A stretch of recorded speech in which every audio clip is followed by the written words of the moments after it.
Have you ever been to India? If you travel to India, you know that it's easier to travel to India than it is to travel within India. And traveling in India is certainly not for the faint at heart.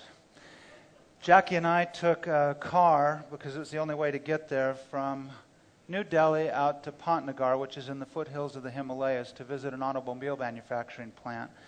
And if you talk to my wife, she will tell you that we had 472 near-death experiences on the way. They have rules, traffic rules in India, it's just nobody follows them, right? So they take a two-lane highway, if you could really call it that. It's more like a two-lane road. And they turn it into 8 or 9, right? And the way you pass is 2 lorries are coming at you like this. They just sort of split, and you go right through the middle. And so it's a pretty, white-knuckle kind of experience. Well, one of the sights you will see if you travel in India, quite frankly in any third world country, but in India specifically, one of the sights you will see frequently is this. Families of 4, 5, and 6 riding the same motorcycle or motor scooter at the same time. No helmets, no leathers, no protection. One of the patriarchs of Southeast Asian business, probably one of the most well-known entrepreneurs in the world today, is Ratan Tata. He is the chairman of the Tata Group, 93 operating companies, $70+ billion in revenue. One of their flagship companies is Tata Motors. Now, Ratan grew up in a silver spoon kind of environment, but he's witnessed this form of travel all of his life. And one night he was leaving a business meeting in Bangalore. He stepped into his Mercedes with his driver, and he said to the driver, he said, "Please be careful tonight. It's going to be slippery." This was in the heat of the throw of the monsoons. He said, "Please be careful, it's going to be slippery." They got out into traffic and they encountered something that looked like this. And again he said to the driver, he said, "Be careful of them," because they pulled out in front of them. They said, "Be careful of them, they could slip." Well, they went around 2 more corners, and wouldn't you know it, the bike went out from under the dad. The mom went one way, the dad went another, the kids were all over the road, and it was everything they could do to just stop and not run over this family. And at that moment in time, the straw broke, because he realized this was an Indian problem that Indians should be able to solve. And so he went to the automobile manufacturers, he went to the scooter and the motorcycle manufacturers, and he said, "Let's build a safe, affordable form of transportation. Let's get that family off the motorcycle, out of the monsoons, out of the blistering heat, and get them into a safe form of transportation." Well, you know what the response was. Everybody said, "We're not interested, because we don't think you can do it." He said, "Well, we're going to do it anyway." Because he felt called. This wasn't just a business proposition. This wasn't just an entrepreneurial idea. This was about making a profit while making a difference. He felt called.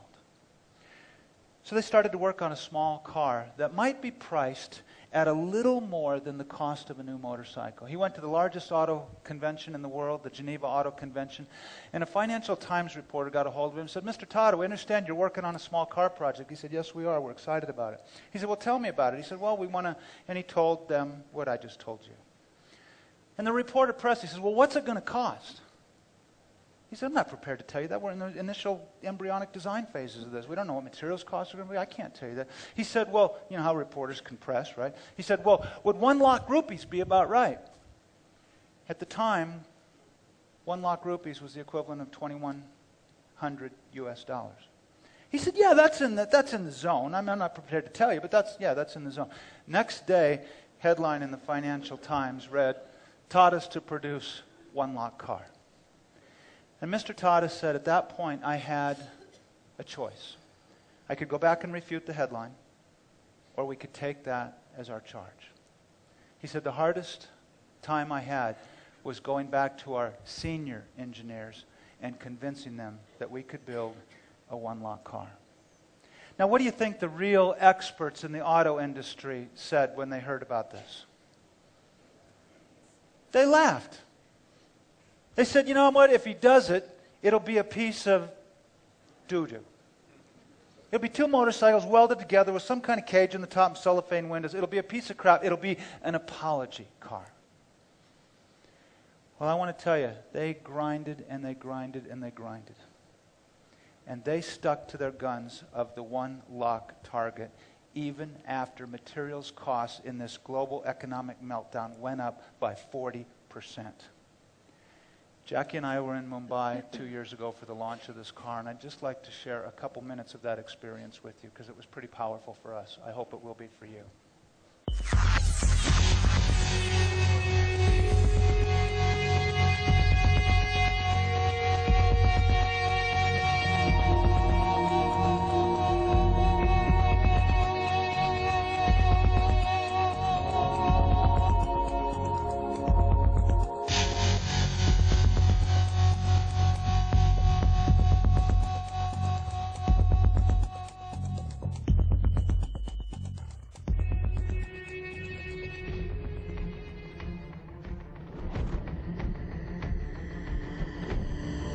It's said that behind every great answer lies a greater question.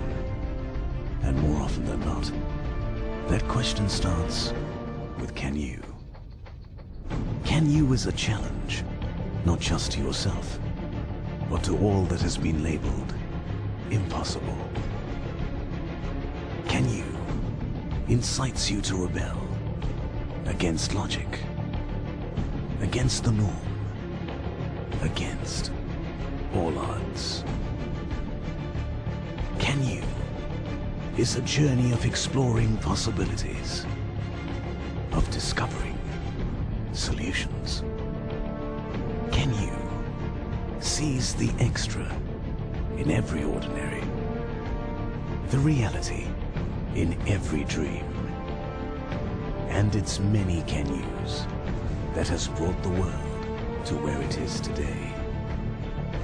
It was to the question, can you see in the dark, that Edison answered with a light bulb. Can you be on top of the world, was the question that conquered Everest. And can you go beyond, put a man on the moon? Can you be stubborn enough to win, got us our freedom? Can you roam the world, but still be connected? Was the birth of a cell phone. Can you work at the speed of your thoughts? Gave us the computer. Can you make the world hum your song? Put India in the limelight. Even the nano dream started with can you? Can you imagine a car just 3 meters long, seating a family in absolute comfort? Can you have the smallest four-door car as safe as the big ones? Can you have a car that delivers fuel efficiency bordering that of a two-wheeler?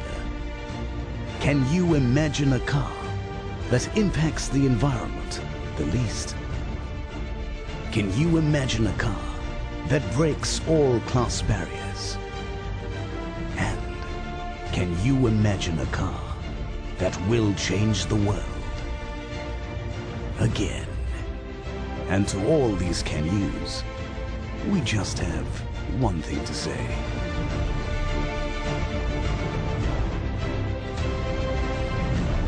Now, you can.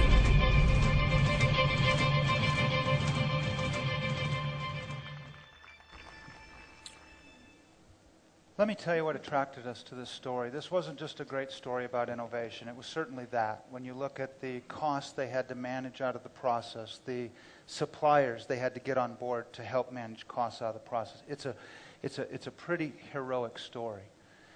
But what attracted us to that was that in India alone you have 100,000 fatalities a year, most of them from two-wheelers.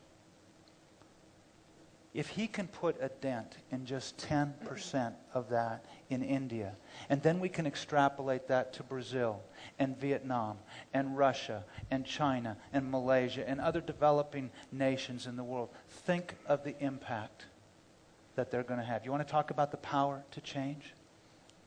There it is. It's a story about making a profit while making a difference. How did it happen? Because somebody had the guts to question the unquestionable.